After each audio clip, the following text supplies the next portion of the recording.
Hello guys! Hello Sagittarius! Welcome dito sa ating channel. Kapalaran 888 Sagittarius. Alamin natin kung anong messages, vibration, gabay energy para sa lahat. This is general reading Sagittarius, so I hope na makuha mo yung energy. Okay. Sagittarius, first two cards tayo. Ang first two cards mo na to ay pwedeng sasabi sa'yo na yung iba, maybe you're looking for a job, nag-a-apply ka ng trabaho pero wala kang mahanap na trabaho. Or pwedeng may parang naririnig-rinig ka na isa ka sa mga malilay off, parang ganon. Isa ka sa mga mawawala ng trabaho. Or parang kung may negosyo ka, like karinderya, barbershop, or anything na business ito, pwedeng nakikita mo na marami ka ng kakompetensya. Yung parang konti na lang yung customer mo, parang ganun. So, kung makikita mo to, itong number 5 na to, medyo desperado ka. You're feeling helpless and hopeless. Maybe kailangan mo ng pera, or maybe may problema ka sa pamilya na kailangan mong isettle. Courtship, sinasabi ng barahan na pwedeng yung iba, yung problema nila ay hindi pera, kundi pamilya, asawa, boyfriend, girlfriend, in-laws, or kung sino man siya na related sa buhay mo. Okay.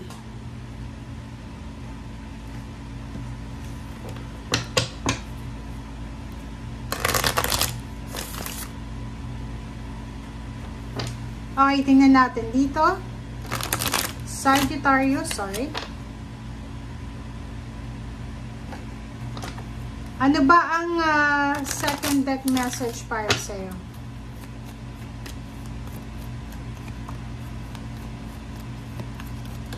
Okay?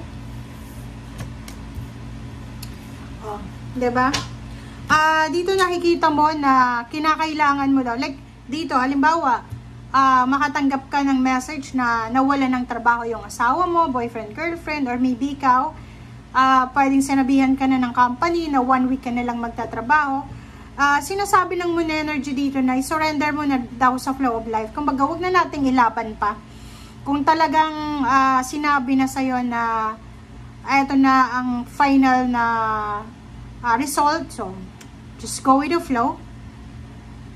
Kung feeling confused ka, kalmahin mo ang sarili mo and isipin mo na mas importante yung peace of mind mo kaysa dito sa problema na pinagdadaanan mo.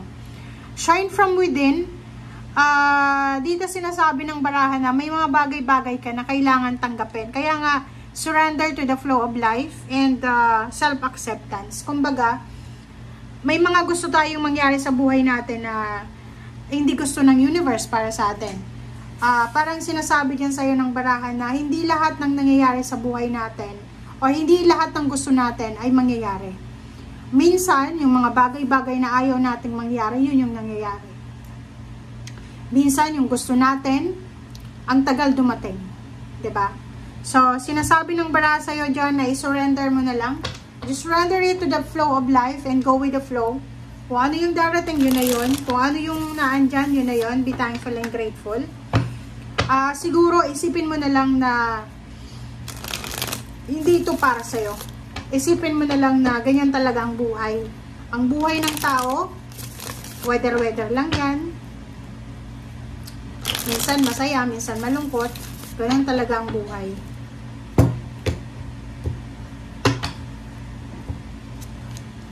Okay.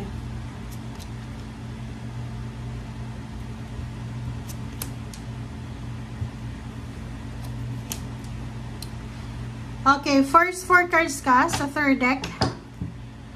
Sinasabi ng baraha dito, trabaho to eh. It's either dalawa yon eh. Like dito, may trabaho sa inyo, may iba sa inyo dito, Sagittarius, na naghihintay ka ng promosyon, salary increase. But yung iba dito, siguro sa sobrang tagal na paghihintay nyo, parang iisipin nyo na, i-give up ko na lang. But eto naman na 7 of Wands, hindi. Parang sinasabi mo sa sarili mo na deserve ko to eh. Deserve kong ma-promote. Deserve kong madagdagan yung sweldo. So, ilalaban ko talaga siya. At doon na 3 of Wands, sinasabi ng barahan na matagal kang naghintay dito eh. Yung parang nag-spend ka ng youth mo dyan, like sa company, tumagal ka ng ilang taon, yung iba nga, dekada na, kasi feeling mo, mapopromote ka, tataas yung posisyon mo sa trabaho, or dadagdagan yung mga benefits or sweldo. But, out of, parang biglang nangyari na, isa ka sa mga taong pwedeng lay off ba yan? Lay off. Diba? Isa ka sa mga empleyado na pwedeng i-terminate yung contract. Diba? So, parang, ang mararamdaman mo sa ngayon, walang assurance itong company na to na pinagtatrabuhan ko. Walang assurance itong employer na to na pinagtatrabuhan ko. So, mixed emotions eh. Diba? Parang, gusto mong ipaglaban yung trabaho, pero gusto mong i-give up. Gusto mo ipaglaban kasi feeling deserve mo eh. Deserve mo na ipaglalaban ko to eh. Kasi ang tagal ko na dito eh. Yun nga, 6 months pa lang na-promote na. Diba?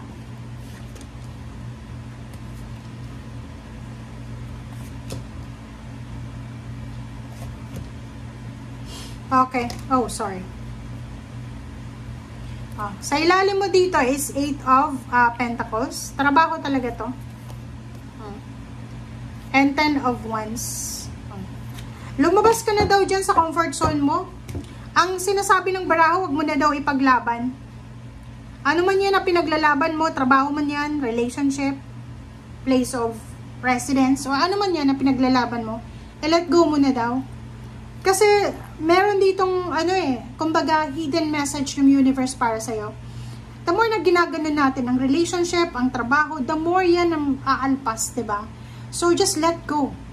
Parang sinasabi na huwag nating kontrolin ang sitwasyon. Parang sinasabi sa'yo dito sa Sagittarius na just go with the flow. Hayaan mo kung anong mangyari. Pag inalis ka sa trabaho, okay lang, diba? Magpahinga ka. And then, saba ka ulit after mo makapagpahinga. Kasi meron ditong Ace of Pentacles, ibig sabihin, mawalan ka man ng trabaho, may papasukan ka pa rin. Mawalan ka man ng relationship, may darating pa rin. So, makinig ka sa sinasabi ng iyong intuition. And 8 of Cups, sinasabi dito na oras na siguro para mag-move on ka na. Oras na siguro para i-let go mo na yan. Kasi talagang hindi yan para sa'yo. Kung halimbawa na hindi ka convinced, like company yan, company, di ba? Yung parang sabi ko sa inyo, sa kumpanya, ang tagal mo na dyan, tapos akala mo, ipopromote ka, dadagdagan yung sweldo mo, tapos inalis ka sa trabaho. Kung hindi ka kontento, lumapit ka sa mga dalubhasa, professional, sa gobyerno, sa labor, di ba? So, magreklamo ka, parang ganon. And if naman ayaw mo ng gulo, just let go. And tanggapin mo yung last payment or yung termination fee na pwedeng ibigay sa'yo. Kasi kung makikita mo dito, ang sabi ng baraha, just surrender. Accept it, surrender to the flow of life, just go with the flow, and just wait for your right timing. Okay? Mahirap gawin, pero siguro acceptance talaga ang kailangan sa linggong ito. Okay? Thank you guys. Bye!